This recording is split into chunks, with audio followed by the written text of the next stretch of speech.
All right. Hello, everyone. Welcome to another episode of the XL Tribesmen podcast. I'm your host, Kirkland. And today I got on my good, first of all, before, see, I tried not to eat so I wouldn't be super hungry because, I knew we were going to talk about food. And I was like, well, I'm gonna give me something real good to eat afterwards. But I'm really hungry now. I really should have. We should have got something to eat. Yeah, that would have been perfect. We really getting into it. We could have ate on camera. Next time, though, this won't be the last one. Got it. Yeah. So I know y'all heard him talking, but I want to introduce y'all to my guest. He goes by London James. He has a amazing content creation platform called Baes and Bros.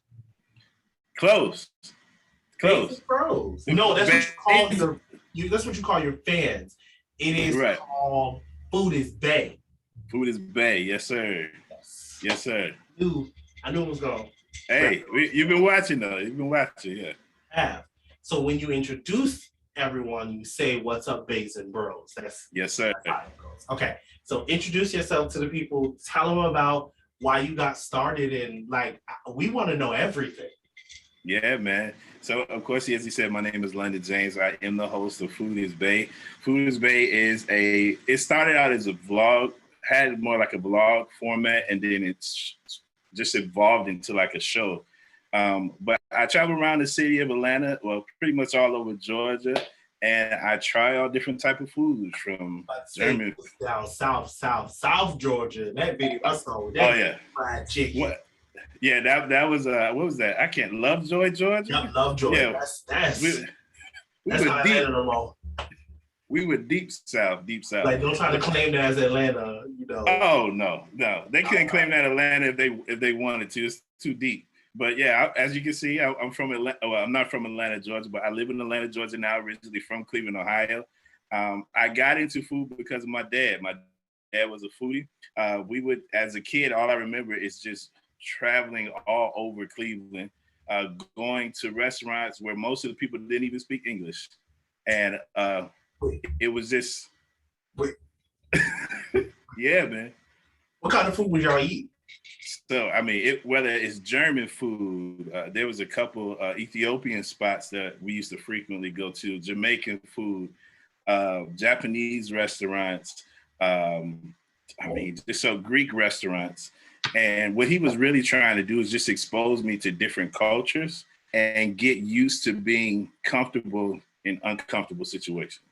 Meaning, he used to always tell me, like, it don't matter what room you in, you belong in that room if you're there. So when we would go to these restaurants, I grew up with those moments of, like, we would walk in and like people would literally pause. Yep, I know what you mean. You know what I mean? It's like you can hear pins drop.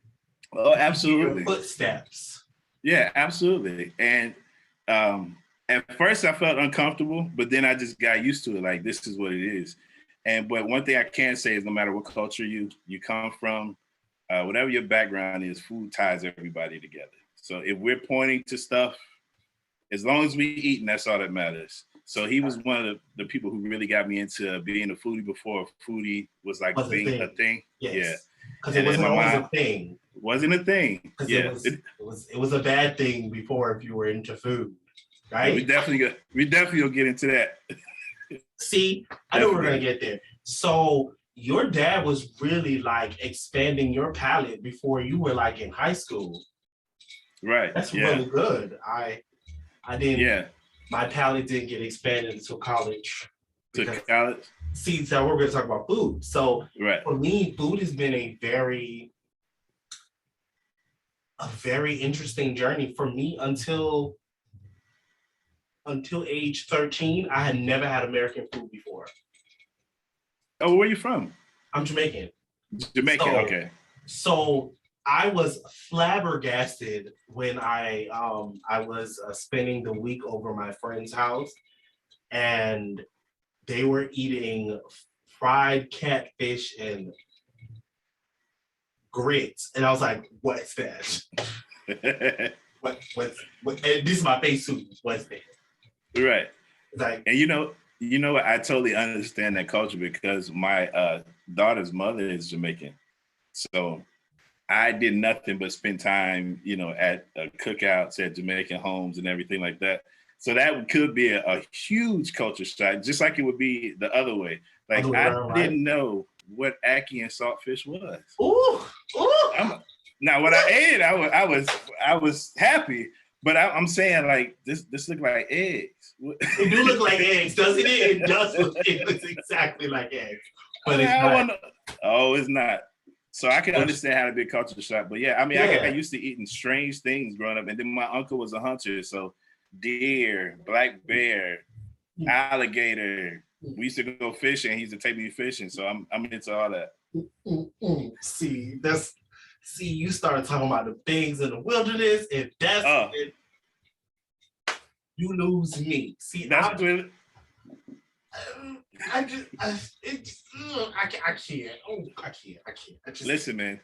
You know what I had to learn early in life, and this is why I feel like my channel is a little different. And I started out just doing cultures that most, especially African American homes, have never been introduced to, like Lao food. Like I love Lao food. Lao food is much different. It's an Asian cuisine, but it's much different than the normal Chinese food we used to or Japanese food that we used to. Their culture is more of a sweet, sour, pungent, in your face type of flavors. Even Greek food, and that was my thing. Like pho, you ever have pho? Vietnamese is a soup called pho, PHO. Vietnamese soup. Oh yes, I have. I had pho. You said pho? Yeah, well, it's pho. It's pronounced pho, even though it's spelled PHO.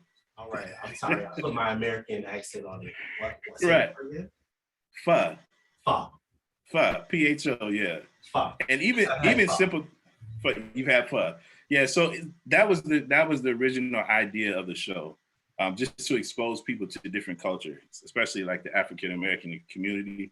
But then I start feeling like I'm veering away from who I am in a sense. Like I was trying so hard to expose people that I wasn't really tapping into my culture, and now I really got that balance between exposing and then doing what you just naturally love. So how long has your channel been around, and then how long did it take you to kind of figure out where that happy medium exists? How long did that take?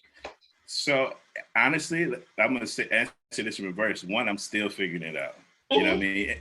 And and that's a great thing about the internet. There's no rules. You can change. There's nothing wrong with changing your whole format right in the middle of a season. I'm on 4 seasons now, but I've actually only been doing it for 2 years. Yeah, 4 seasons. Yeah.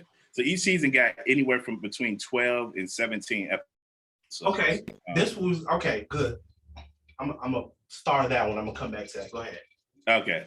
Yeah. So I've been doing it for about 2 years. I didn't want to call the people who follow me fans. I just didn't feel,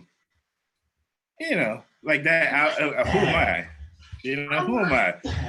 But we're more family than anything because we're all experiencing this together when we go to these restaurants. So I was just like, I'm gonna call you Baes and Bros. It's all my Baes and Bros. So I got it on T-shirts, got it on hats, got it on socks, everything. You can hit the link in my bio on my Instagram. Go ahead and grab some merch.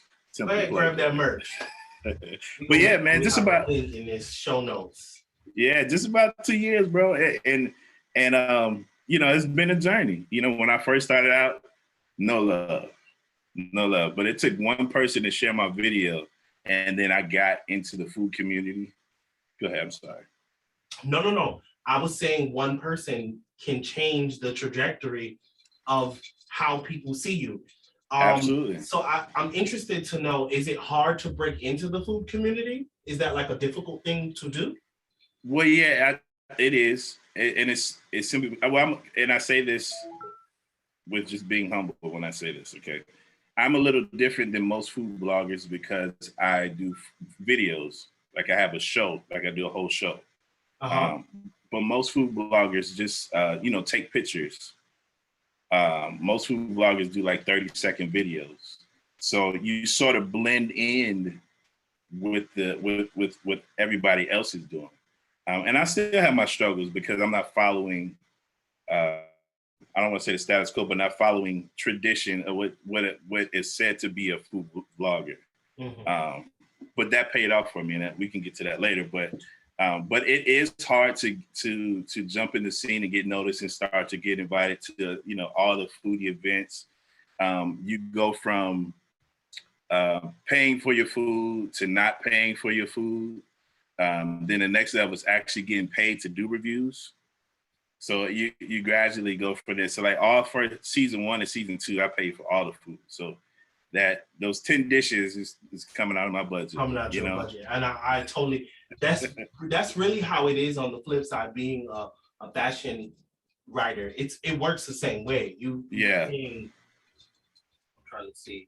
I think I paid for this jacket right here. But you start off paying for things because who the fuck is this? Like, that's how brands be looking at you like, who the fuck is this? Like, who is this? Who's this? You're so right. you gotta. I mean, in essence, I guess that's the sweat equity we'll talk about, putting the work in, right?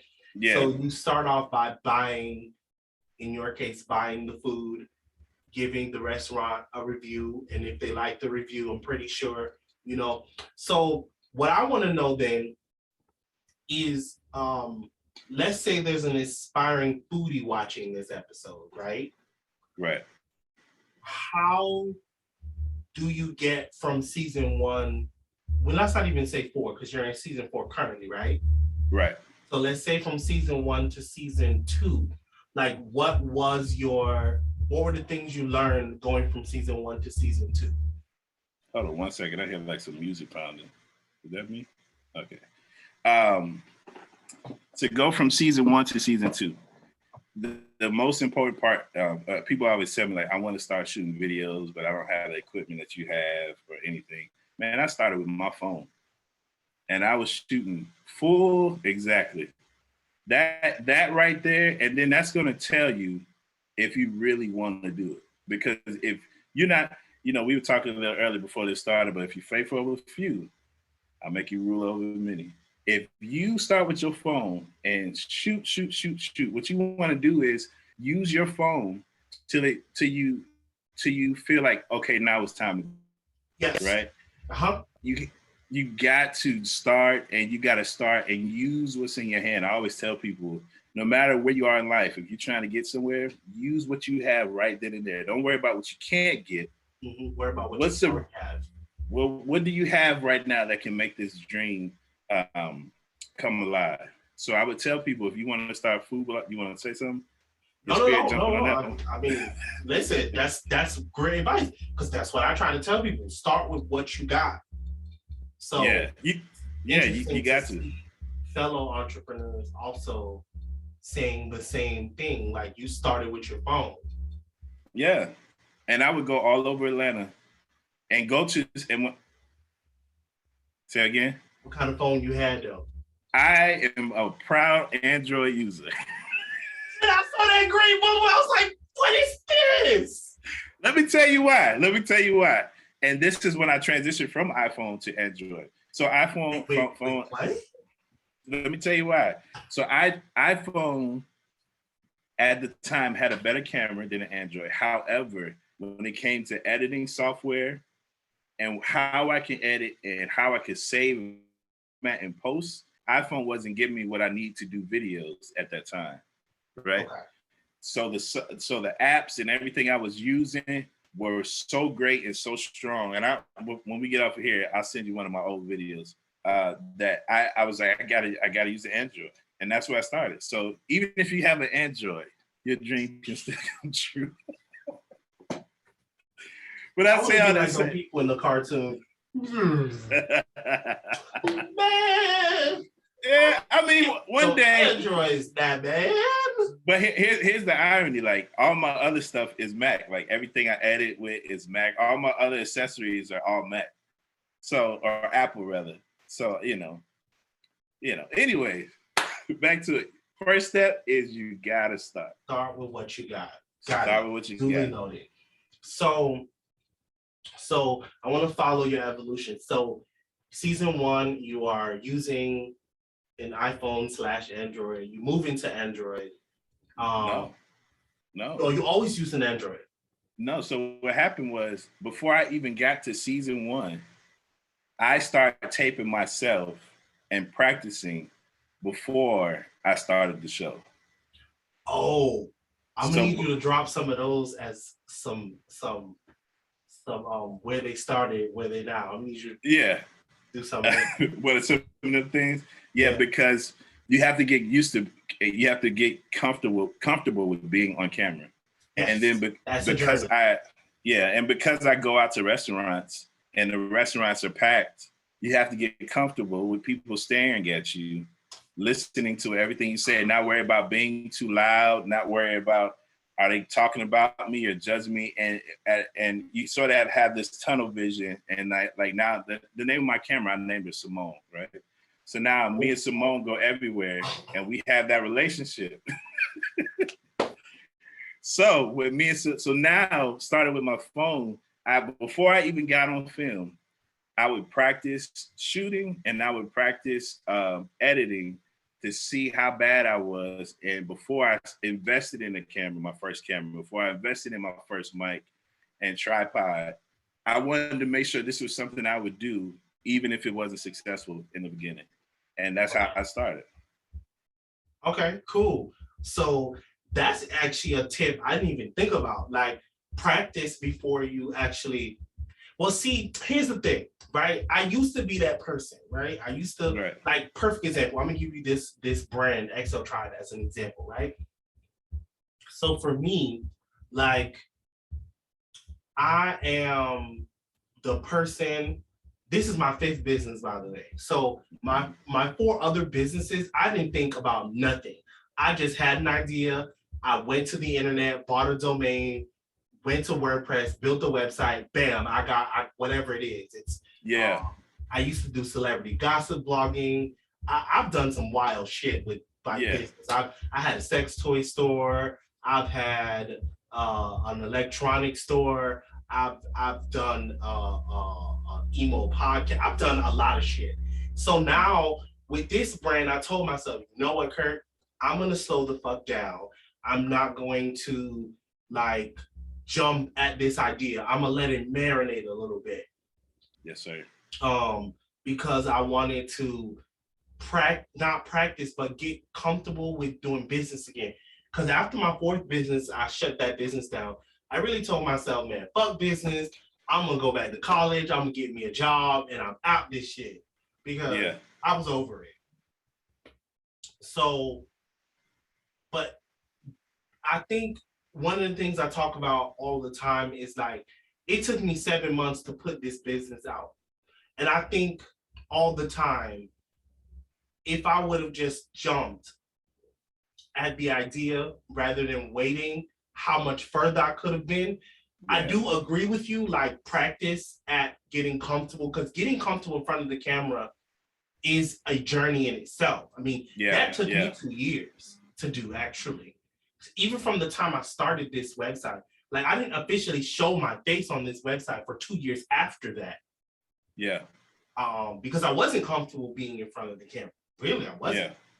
So I agree with it, but then I also feel like it hindered me a little bit. So I guess maybe you should try half and then do the other half. How about that? So See, so now things are a little different because my confidence level is different. Got it. And I'm not afraid of failing either. So the first half of it was I didn't have the confidence. I think people need to be more confident, be more honest when it comes to that. 1, I didn't have the confidence, and 2, I was afraid of failing. But now I'm a little different because I understand that just comes with it. The territory. You know, it just comes with the territory. It's not you're going to fail, but you're going to learn from that mistake, right? And then now that my confidence level is there, it's just like, okay, boom, I can walk into any room, get on any meeting, try anything, and if it don't work, it don't work. I still got this brand. I still am who I am. I just have to, approach it differently. So I think those are the two reasons I practiced so much. 1, my confidence wasn't there, and then I was scared of failing. You know what? I like that. Yeah, this is the truth. Right. Because, I mean, in essence, it's the same reason. Actually, I wasn't confident and I didn't want to fail again. So actually, Yeah. you are, Hey, you it's the helped reason me why understand something today. it's the reason why we here today, bro. We say That's why we here. Yeah. So I wasn't confident at all being in front of the camera, like whatsoever. And that it wasn't even because honestly, my comfort level wasn't, and that's the thing too, because I deal a lot with body image. And it wasn't because I was uncomfortable with my body. I was uncomfortable with people seeing me like, how do I was uncomfortable with being open with the internet about my sexuality. That's actually what I was uncomfortable with. yeah. The internet's super fucking judgy. And so, Oh, come on, man. Come on. That is the internet. And the comment section is the worst thing to read sometimes. You know, because you always got that one troll. Go ahead. Bust it out. listen, them comments, I'm gonna tell y'all now, I don't deal with internet gangsters. You're gonna get blocked the fuck over her. Because the last thing I want is a big guy that doesn't already feel confident in himself come to a post that where I'm supposed to be inspiring him to feel better about himself and then have him press the comment button and be subjected to your troll ass. So we don't do that over here. Yeah. I agree. The comment section is the worst place to be, especially on certain pages. It's like they live for it. So that was another reason too. Like, I'm like, how am I gonna protect the most what I learned the other day from my other interview was that the hardest thing for a big guy to do is take a picture of himself. That's what I learned. Right. And so because we were talking about his store and we were talking about how, like, when he first got started, he was trying to figure out, people were buying things, but no one would take photos in it because he has a store specifically for big guys and no one would take a photo in it. So he was never able to share real people in his clothes. And he kept trying to figure out why. And he started to send surveys to some of his clients and he said, I really love your things, but I don't feel confident taking a photo of myself. And that was when it hit him. That's what it is I need to unlock. If I can get you to see yourself the way that I see you, then everything will change. And so when I learned that lesson is when I realized, all right, well, I got to do it so the next guy can feel comfortable doing it. So let me step out the shadows. And you know what's crazy is that before I started filming, you know, that was my issues too, right? Because when I didn't see me on TV, right? And then there's a stigma about big dudes and eating. Oh, he the goofy big dude that like to eat, and that's what he do, right?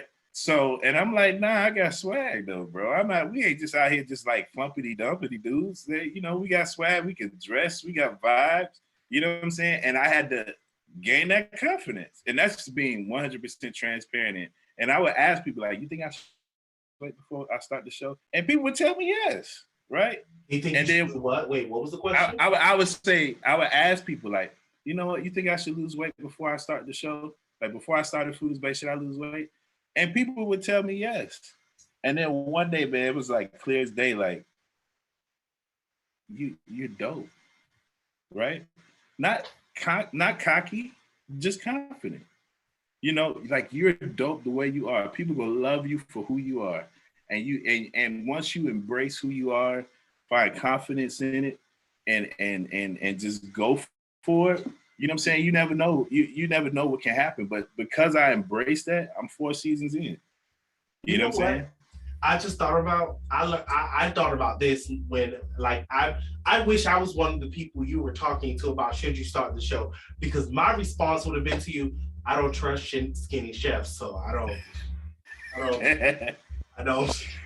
But you know what happened is they were trying to force me in the space of being Bae who loves food versus food being Bae. Did that make sense? Yes.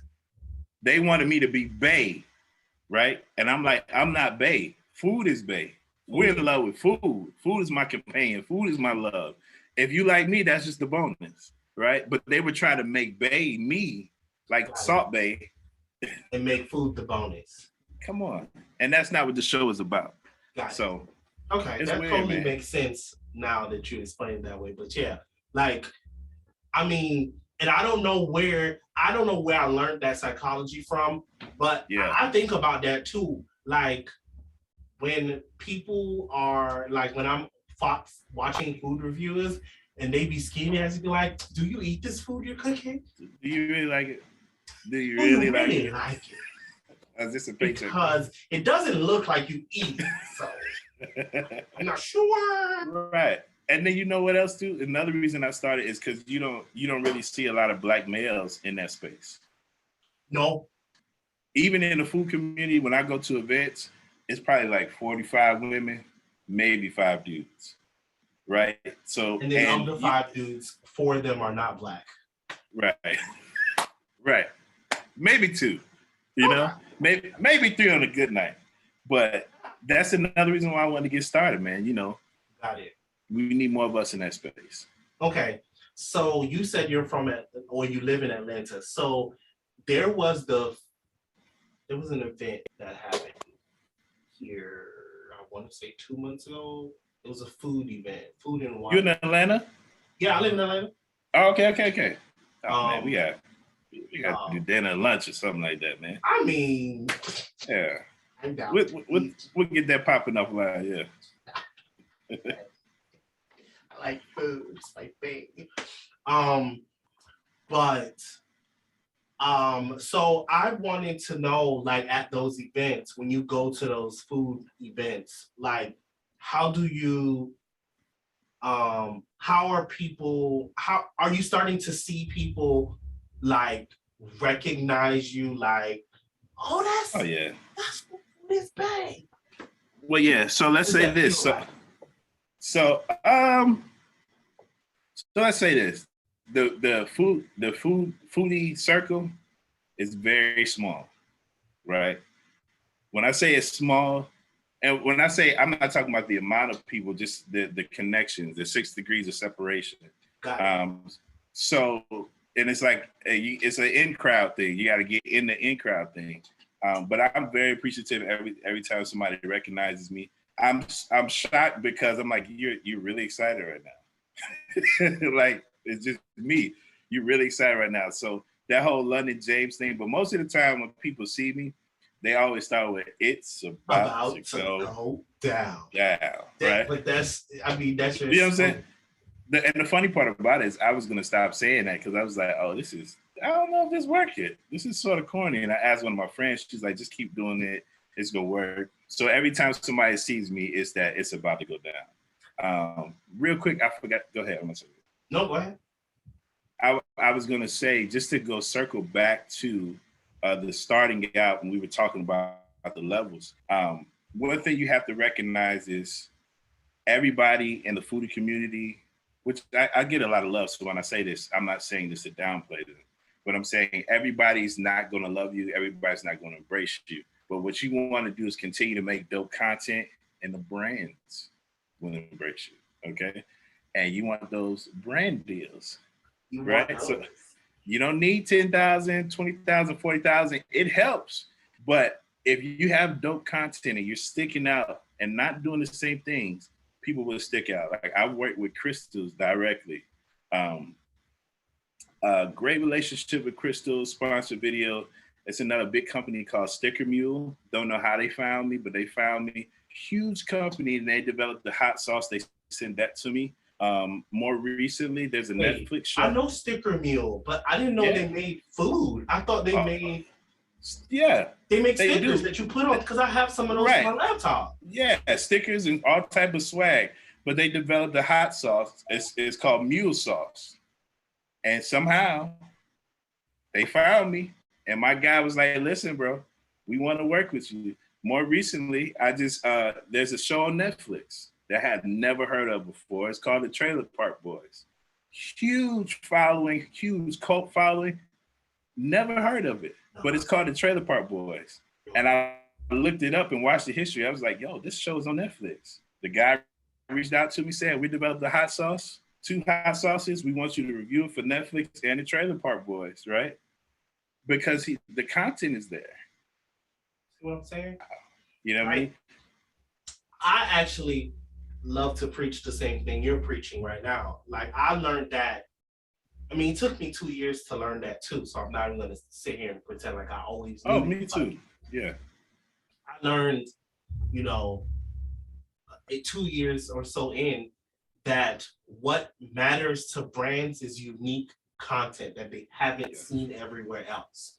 So if you making the best content on the internet, but you only getting 100 likes, keep creating the best content on the internet, because somebody's about to see your best content on the internet and be like, I need that. How do I Yes. Yes. And I'm like, how did you find me? I don't say it as surprised as I did now. But I'm like, how did you find my page? How you saw the video, bro? Because I be wanting to know. Yes, in my mind, I just be in this little corner of the internet right here. Like, 100%. How did you come to this little corner on the internet and found me? I don't know. I want to know. So 100%. And the same thing with brands, and I got another other brands thing, and of course things are slipping my mind of things that I've done because I don't have a list, and we're talking about it now. Man, that's how restaurants find me. That's how you get paid for gigs, because you're doing something that nobody else is doing. Like, people were telling me in the beginning that I shouldn't do videos because that's not the internet thing. Like, don't do videos, and then they came out with IGTV, right? And then you have a place for you. That was the place for me. I was going to mention that I noticed you have in your bio, you say no pictures, only videos. I thought that was quite interesting. Yeah. So I don't want to take a stab at it. I want you to tell me where that came from. No pics, all videos? Yeah. Because I tried to be, and this is where being yourself comes into play. Mm-hmm. I tried to be the blogger that takes phenomenal pictures. And I sucked. That was horrible. No matter what camera I use, no matter what phone I use, I sucked. And it just wasn't me. So now when people, and then this is the other thing too. When people go to your Instagram page, they're looking for a certain flow, for your pictures to flow. So they're looking for a certain way, to make it look, I don't want to say presentable, but beautiful in a sense. You know what I mean? Like, they're looking for a certain flow. So with videos, you're not going to get that aesthetic. That's the word I'm looking for. You're not going to get that aesthetic. Yeah, you don't get that aesthetic with video. You don't get that aesthetic with video. So people don't just fly past my page like, yeah, his page look crazy. They don't look like the normal pictures. I put no pics, all videos, so you understand you're not going to get that flow. But when you watch the videos, though. I get it. It makes sense now that you explain it to me, because I was looking for a photo. Actually, it's funny because I was looking for a photo that I want to use for the flyer when this episode comes out. I was like, there's none. Oh, I got that for you. I was like, I'm going to have to make it. I have to watch one of these videos and screenshot like the best look. That's what I was saying to myself. Yeah. And that's when I noticed this thing. And I was like, I'm going to ask him about why does he have this? Because I thought that was quite interesting. Okay. Yeah. So you moved on into season 2. No, into we're into season 3 now. So what does elevation look like for Food Is Bae from season 2 to season 3? Like, what are some of the things you implemented? What are some things you realized, I don't like that shit, I'm taking it out? Like, yeah. What is that? So after season 2, then, money started flowing better and doing good content, right? So now it's time to elevate. Exactly. Now it's time to elevate the equipment. Instead of the $50 Rode mic, now you get the $349 Rode mic. Instead of using a $100 lens, now you're using a $900 lens, right? It's just things. Equipment makes things easier. It makes editing better. Now instead of because when I first started editing, I went to the pawn shop, bought a Mac computer, blew the brains out on it, try to upgrade it, and then this is me. I'm gonna make it work. But now you get an upgraded Mac, right, with the non-pirated software. for editing. So now, because I was persistent, because I kept going, now the funds are starting to flow. Now we elevate everything to make it look better, sound better, feel better. And then just now it's a whole nother level of comfortability. And season 3 is when I started the Bays and Bros thing. And I dropped merch in season 3. Season 3 too. Okay. See, I feel you. That's kind of what I was saying to you before we started today. I was like, oh, this is definitely like, this is my first time with this setup, because generally when I'm doing like these podcasts, I'm generally at my desk, which is right here. But then I don't like how it looks. And then I was like, nah, Kirkland, like I said, my word for 2022 is discipline. I want to learn discipline. I am the most non-disciplined human being that walks this planet. I do what I want to do, when I want to do, how I want to do it. And some that translates to business. Unfortunately, they are that this podcast is one of them. Like, I love doing podcasts, but shit, from June to November, I ain't had not one episode. And I'm looking at myself like, all right, everyone else is starting a podcast and they're out and they're blowing you out the water. You know why? Because they're fucking disciplined and they're consistent. All right.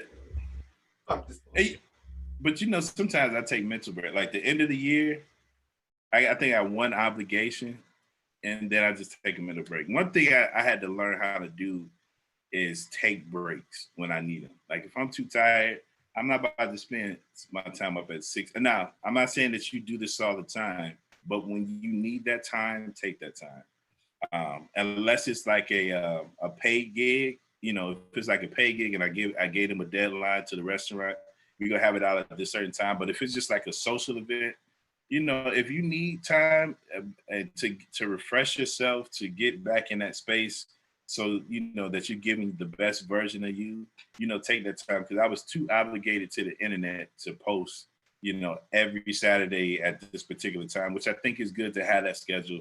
But now I'm more in the space, like if I'm not gonna give my all to it and I'm just gonna do something to get it done, I'll take a minute break. But discipline does take it's a big part of it. I totally agree. So a part of my discipline is adding that in, that piece you just said. For me, I was never adding that part in. I was just going, burnout, right? Yeah. And going, burnout. So what I built into my 2022 schedule for a podcast is I'm going to do 52 podcasts. I'm just not going to spend 52 weeks doing it.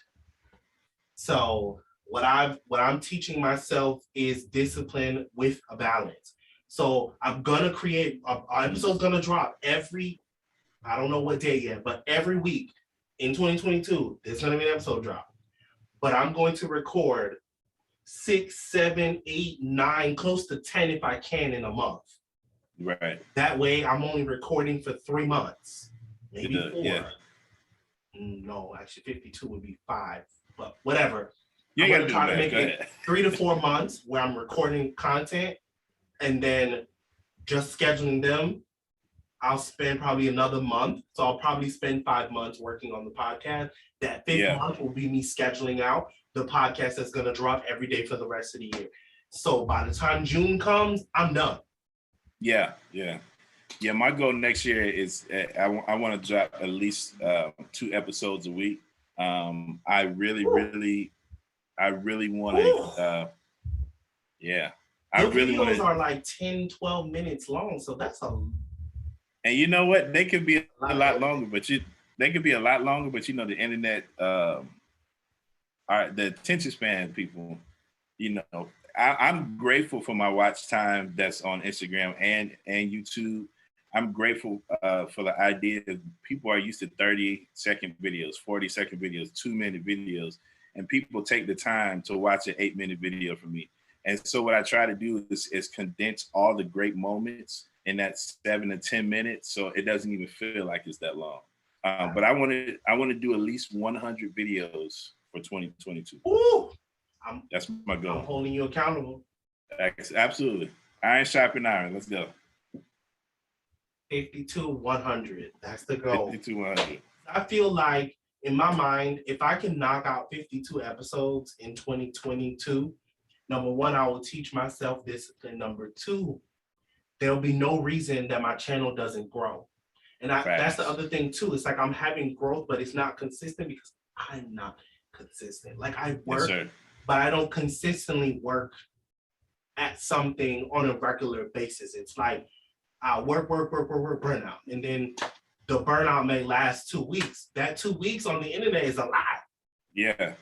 No, that's true. So not posting on Instagram, it's like you started all over. Man, your engagement goes down so much when you are not posting. And it's the craziest thing. But I'm glad you said that, bro, because everybody said they want to be an entrepreneur. Everybody said they want to be a boss. But when you pushing you. Ain't no manager, supervisor. Yeah, ain't no manager, supervisor, executive coming to you saying you're not doing your job. You know, you want to be a boss. We'll see. We'll see how much work you put in. You're doing your job. You look at your bank account, it's gonna look like you ain't doing no work. That's the part right there that I don't like that part. Yeah. So I definitely want to grow in 2022. 2022 will be my 5th year doing XL Tribe. So I really want to experience an explosion of growth. Like I'm ready to be, a semi-household name. Like I've been doing this long. Yeah. Like in my mind, I should be further than this. So we're gonna cut out all the bullshit excuses. Yeah. I'm too tired. I don't want to do this. Fuck all of that. I'm getting to work 2022 because listen, I want all the money. I want all the brand recognition. Facts. And I'm ready to hire people because it's a lot of work and I'm not. And bro, that's the level I want to get to because I shoot and edit everything by myself. Right? There's no camera crew. There's no editors. Really? I didn't know. Oh, you didn't know that? No. It's all me. There's me setting it up. See, it's hard to set up all the equipment, right? Make sure everything is working. That's very hard to do. Sit down and now you're the talent, right? Very much a lot. Because you know what I mean? Every time I'm looking at you, I'm looking at myself like, am I still in focus? Like I wish I had a cameraman right now to make sure I'm in focus. So I get you. And there's been times where the audio has gone bad. There's been times where things have gone out of focus and I've had to fix it and make it work and all that stuff. But now money is, like I said, better. So technology goes up. So there's fail safes that I have in place to make it easier. But I like how you said it because that's my next level. I want to get a crew that can come and film me, and then eventually when I trust somebody enough to edit the way I edit, then I want to throw them in there too. But yeah. I definitely want an editor too. I think I want two editors. I want a managing editor and a video editor because I don't want the website to lack any just because I'm moving a lot of my focus into video audio. I don't want the website to lack. So I want a managing editor for the site and then a managing editor for the visual audio stuff I'm doing on the podcast. So that takes money. So it does. I got to go make the money. Therefore, I got to keep the fuck off my ass. So that's really in 2022 why I'm like, we got to get to work, Kirk, because this 5 years and you listen, you got to get to work. So So now we're in season 4. Yes, sir. Show. Tell me what elevation looks like in season 4 for you, because now you bought equipment, you got software, and you got new Macs and stuff. So what does season 4 look like? And can I be totally honest with you? Yeah. In the midst of season 4, I'm bored because I feel like I've been doing the same thing for a while. So now I think the next level in 2022 to finish out season 4 has to be travel. There's 1,000 restaurants in Atlanta, right? And a lot of them that I haven't been to. But I feel like the only way to elevate the show now is the travel, right? The easiest way for me to start that would be go to my hometown and do a coming home episode of all the food I was raised on in Cleveland, right? That would be really dope. We can drive up to, I can drive up to is it North Carolina, South Carolina, Tennessee, right? Make that an episode, you know? So I feel like the next level is traveling, you know, traveling. I see what you you're know, saying. That's how you create new content is by traveling yeah, and experiencing other cities' foods. Okay. yeah. Okay. Yeah, I think that's where we're going. Well, no, I know that's where we're going to season 4. Level up. Yeah. You know what? While you in Tennessee and North Carolina, make sure you go to the restaurants where they serve moonshine. I think that'd be a really good episode. The burning going down. That's what I want to do, man. That's my next step, Kurt. I definitely want to. It's time to travel. Okay. I could definitely see traveling elevating you, because then you're gonna not only open yourself up to a new audience, but you're also going to open your audience up to new places. So now see, that's what I'm thinking about. So imagine, right? Imagine, like, I don't know. I'm just gonna throw something out there, because actually I was just talking about Dollywood earlier today. So right, like imagine people going to Dollywood saying, "Oh, I saw this on Food Is Bae." Like, right.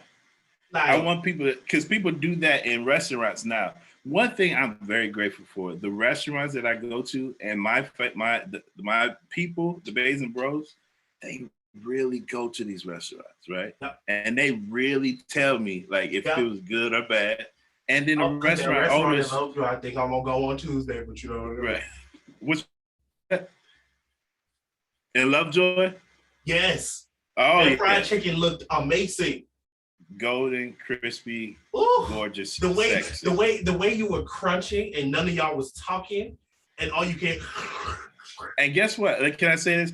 In the food, when I'm filming, sometimes the food get cold because we're doing all them shots. Yep. I'm getting all the B-roll, but the food was still crunchy even sitting there.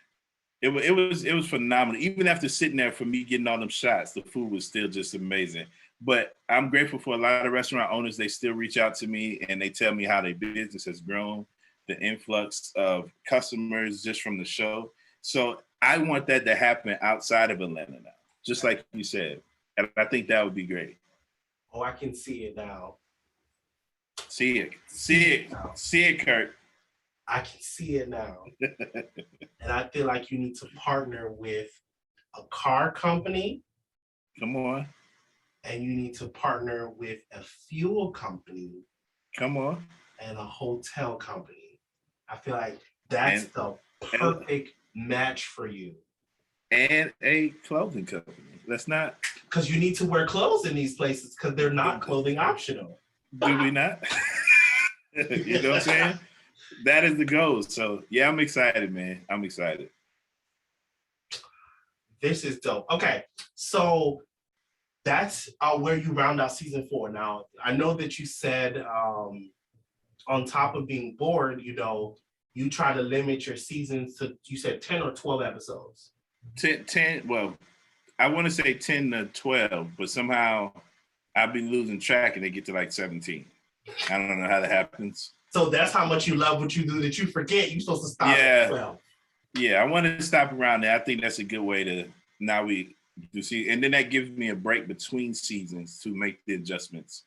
And that's what I wanted to talk about. So what does the break between season 4 and your next season, like what is that? What are you going to do in the break? Like, what are some of the things you're going to focus on in the break? Right. Period. Just becoming a better, I don't consider myself a cameraman. Can I just say this too? Yeah. I'm the worst cinematographer on this planet, right? I highly doubt that. Listen, I just know how to tell a good story, and that's what I focus on. Telling a good story and being entertaining. So in between breaks, I take that rest. I sit and I think a lot. I look at old episodes. I watch what some of my foodie mentors or foodie senseis are doing. And like I said, I'm still figuring it out. Because when it first started, it wasn't supposed to be a show. It was supposed to be more like a vlog where I just go and travel the season. There was no intro. What's up, Bays and Bros? Welcome back to another episode of Food Is Bae. Like, all that stuff wasn't there. It was just supposed to be me showing up. I actually like that. You actually listening to your episodes last week, watching your videos last week to prep for the interview today, I thought to myself, I want to create an intro because I don't have one. And I realized that every good show has a really good intro. Yeah. And the way how you slow down and make the screen shake, it's about to go down. Like that to me is what I want to create. Right. And I get that from, like you said, every good show has an intro. And then I used to be into wrestling a lot. So my guy was The Rock. So, you know, he had all the greatest sayings in the world. So I just infused those two things together and say again. Can you smell? Right. With the eyebrow. Yeah, that was my fake ass eyebrow. I tried. You smell what The Rock is cooking. It's called Food Is Bae. Right, absolutely. So before we wrap on up, like I want to know a little bit about, so you talked about experiencing all these amazing different cultures that first of all, I've never even heard of until you said it, but I want to tell you. Yeah.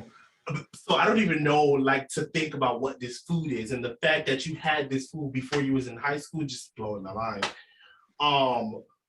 But when you brought that back with you, like, okay, I'm gonna start this channel. You did all the practice, you're ready to get started. I know that you said you're still trying to find the balance, but how do you determine like what restaurants to like bring the people in on and what restaurants, I don't know about that. How do you determine? So for me, it's a little different now, but in the beginning, I would just browse. I would browse Instagram. You know, you can type in, you know, in the search bar, you can type in whatever type of food and just go through and look and see what comes up. And I really like to visit places that aren't always as hype. I'm not gonna say who's hype because then it's gonna sound like I'm hating, because a lot of these places be more Instagrammable and more of a vibe than the food actually being good. I know what you're saying. I got it. Yeah. I got it. So you're looking for the good food, not the food that looks good. Facts. Okay. Because I know what you mean. Especially you know what I'm saying? The places where you spend $150 because it looked cute, but the food tastes. You know? So I'm gonna send you an offering for that one. Food that's good, food that look good. Nasty food. Yeah, and it'd be more of a vibe.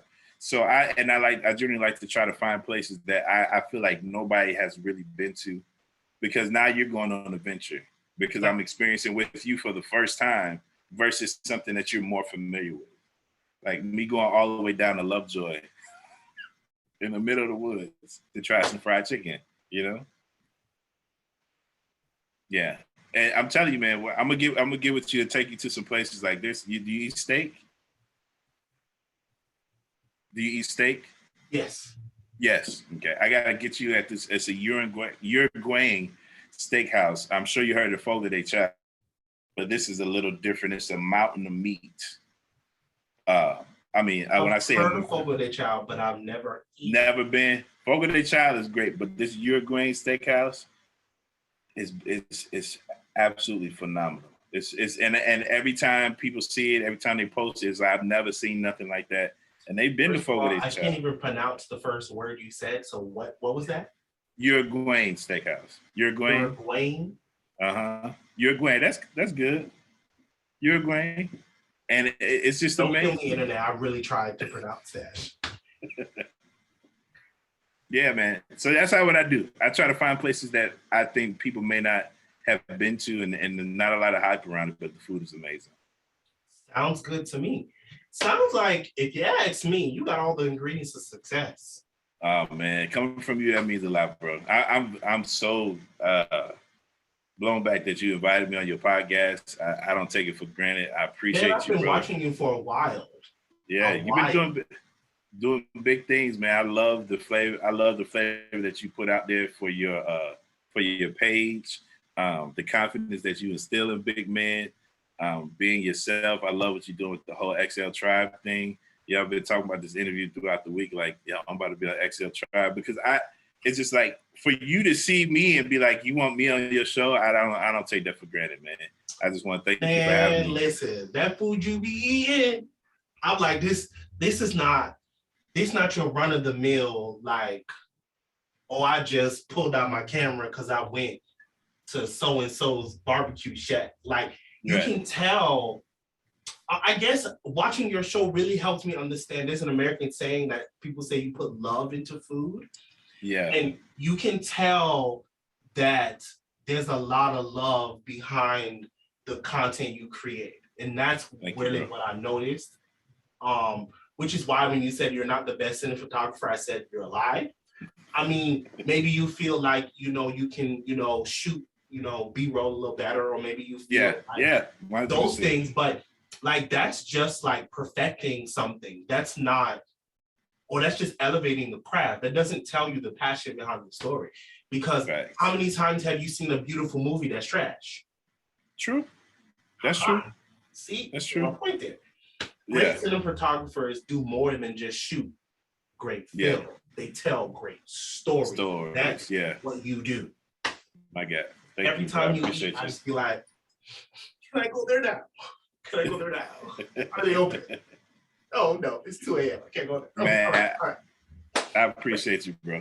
It makes it all worth it. I appreciate you, man. Well, I want you to tell the people where they can find you, where they can watch all your episodes, where they can find you on the gram, all of that. Tell them. Yeah, go ahead and follow me on the gram at londonjames.eats. You can type in London James, I'll pop up first. You can type in Food Is Bae, I'm gonna pop up first.